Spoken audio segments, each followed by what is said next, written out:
I'm a preacher's kid. Shout out to the PKs in the crowd. So growing up, where to go to church was not exactly a topic of dinner conversation. We just went where my dad was, sometimes willingly, usually begrudgingly, and absolutely always 7 minutes late at a minimum. When I moved to New York after college, choosing a church was a new and intimidating concept for me. I took recommendations from friends and cousins, bopping around on Sundays and definitely avoiding awkward coffee hour intros at all costs.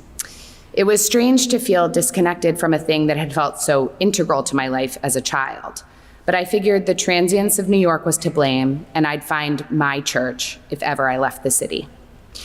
I found my way to St. James a little over a year ago when my husband, my daughter, and I moved from Chelsea to the neighborhood.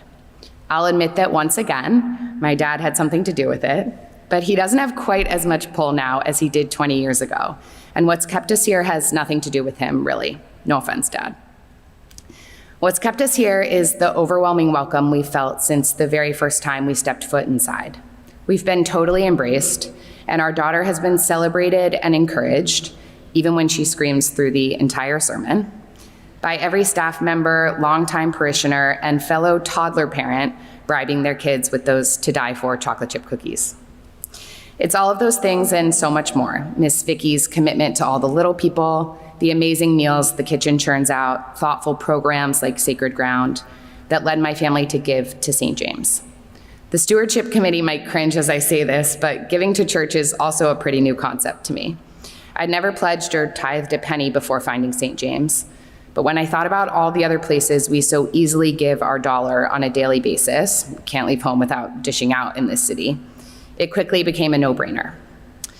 I imagine that sitting in these pews, you felt the welcome, the love, the joy, and the collective exhale that I've felt since my first visit to this church, which are all the things that come to mind for me when I think about what it might feel like to meet Jesus.